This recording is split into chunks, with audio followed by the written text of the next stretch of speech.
9:38 de la mañana en Quito, Ecuador, en esta cobertura especial de Noticias RCN y NTN 24. Estamos en exclusiva con el ministro del Interior, César Navas, quien desde un inicio ha sido el vocero y ha llevado el caso de los secuestrados, lastimosamente luego asesinados, periodistas del diario El Comercio en Ecuador. Señor ministro, le agradezco siempre por su tiempo. Muy buenos días y un gusto poder compartir este espacio informativo con usted. ¿En qué vamos? ¿En qué momento de todo esto tan doloroso está la línea temporal? ¿Dónde están? ¿En qué sitio específico los cadáveres de nuestros compatriotas, señor ministro?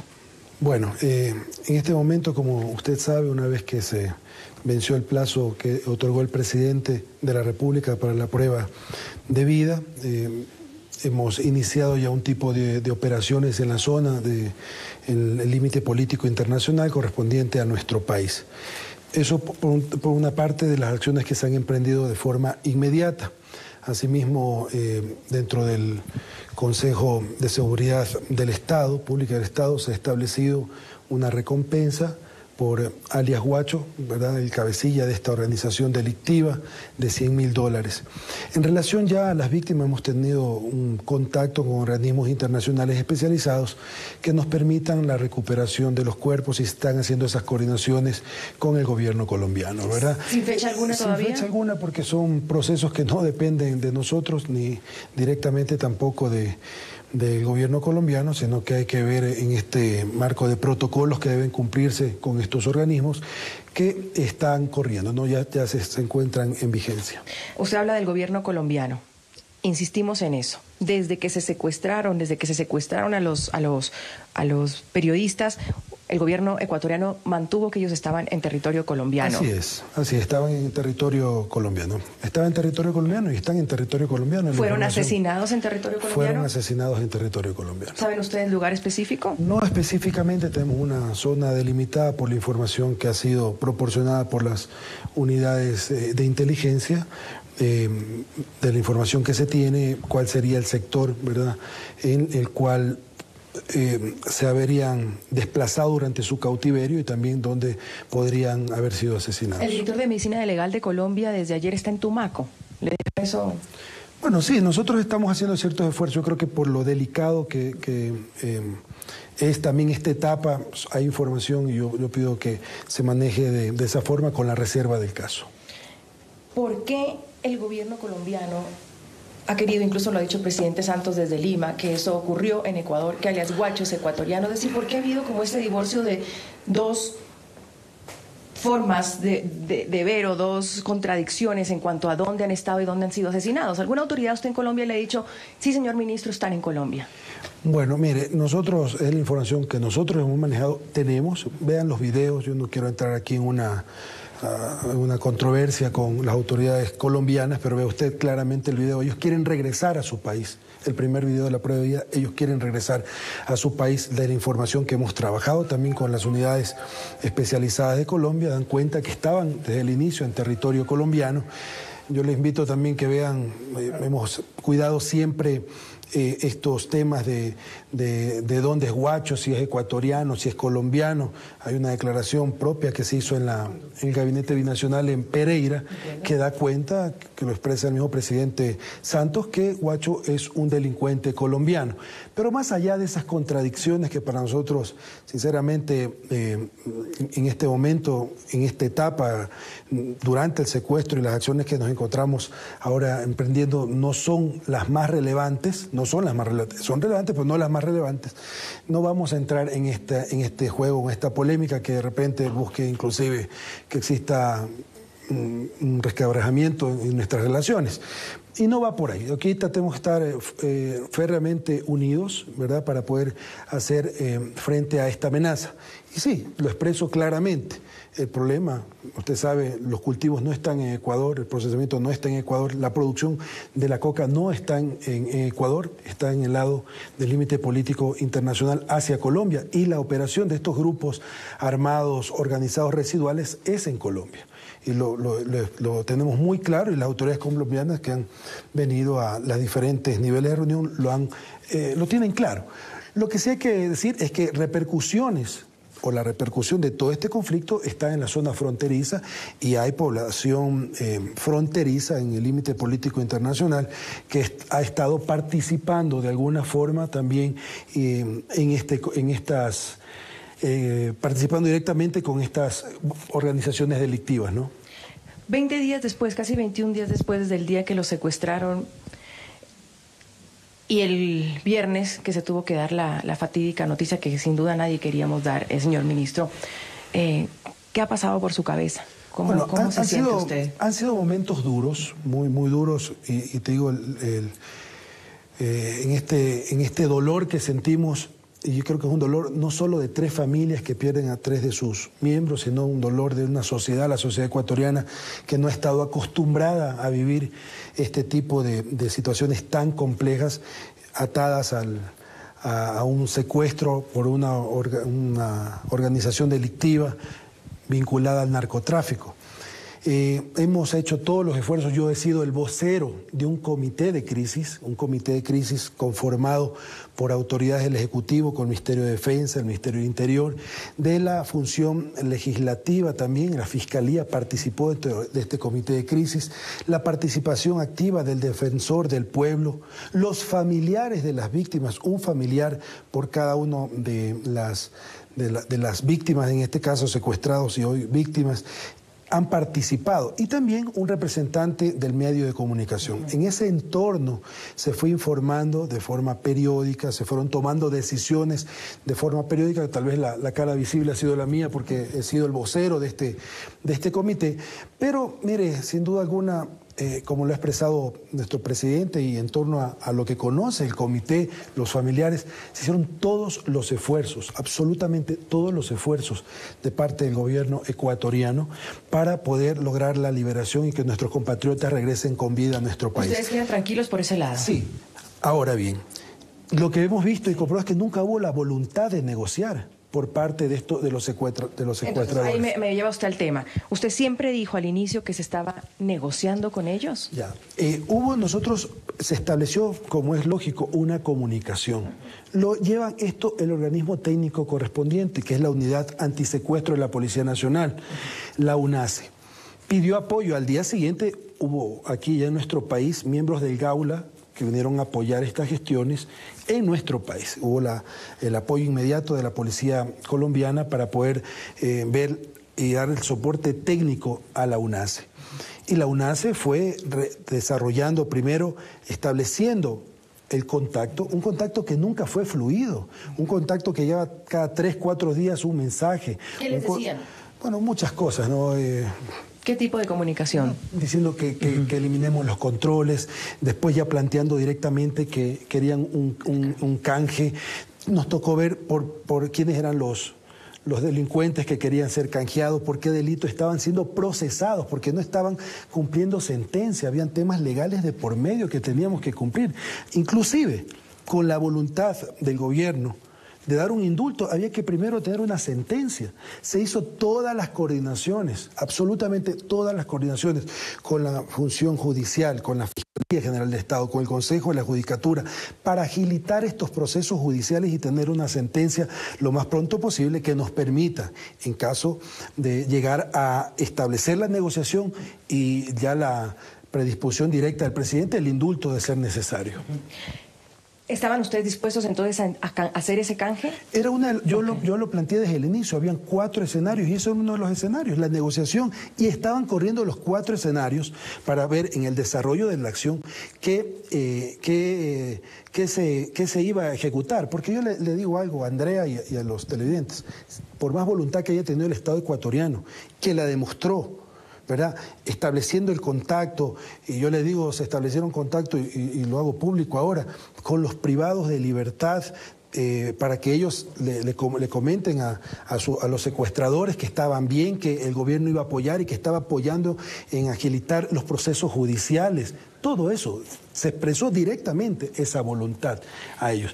No dependía del gobierno ecuatoriano, por eso le decía, se hizo todo lo que tenía que hacer. Hubo la participación de la iglesia, conversamos con la iglesia para buscar los mecanismos ya de intercambio.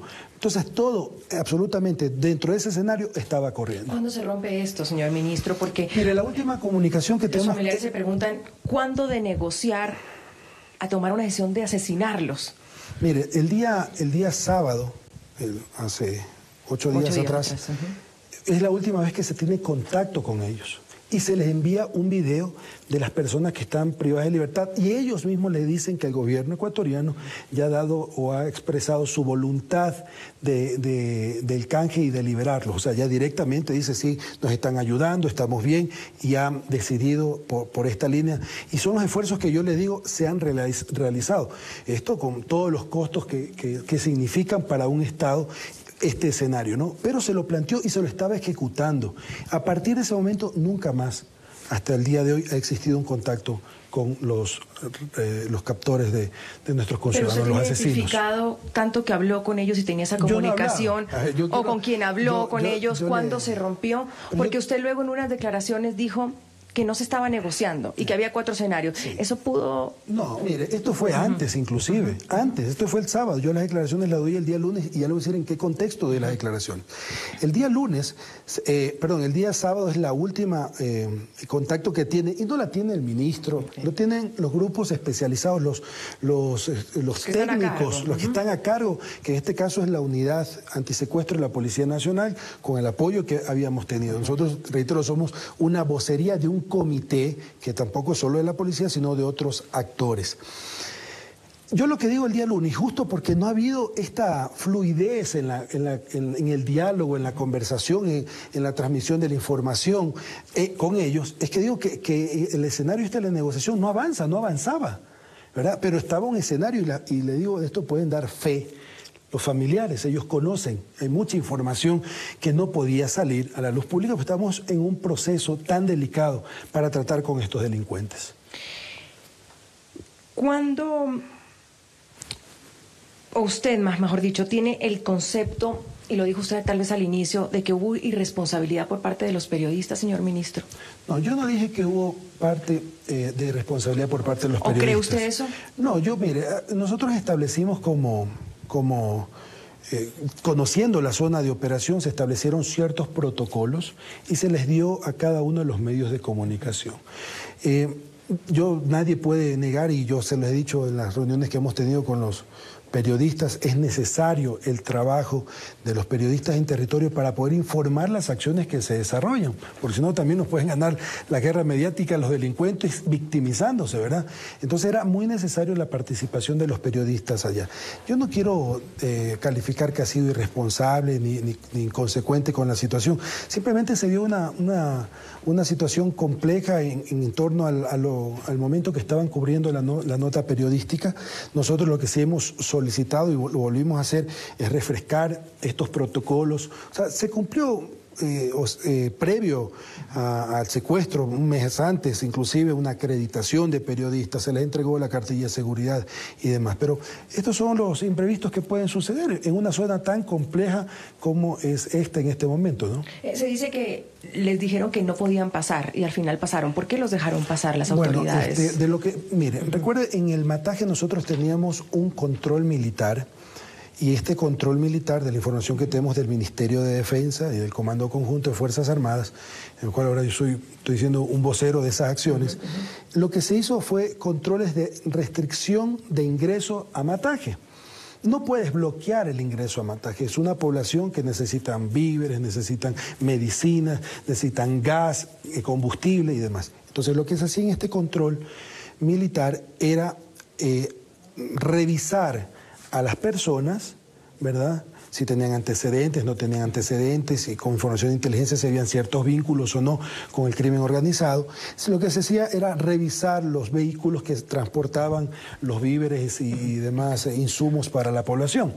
Y lo que se le advierte a los periodistas en el reporte, porque ellos están registrados con copia de sus cédulas y demás, lo que se advierte es el peligro que puede ocurrir en el área donde ellos se desplazaban. Pues hay una advertencia. Es decir, hay una advertencia, pero le reitero, no estaba prohibido el paso, había una restricción que se vincula directamente con los controles que hacía Policía Nacional y Fuerzas Armadas. Volvamos al trágico desenlace, señor ministro. Ustedes tienen información de que Colombia, si están en Colombia, como ustedes han dicho, ¿hicieron operación de rescate? No, mire, yo creo que desde el inicio fue una disposición y una acción también tomada en este comité de crisis. El comité sesionaba en esta sala, en la misma sala que estamos hoy. Fue una decisión del comité de crisis de suspender las operaciones en Mataje y en toda esta zona que podría complicar.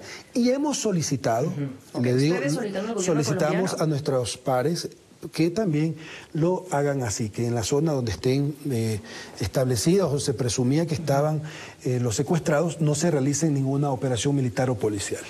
¿Hay algún indicio de que sí hubo eso y por eso los mataron? ¿Salió mal un operativo, señor ministro? No tengo ninguna información al respecto, no manejamos ningún indicio.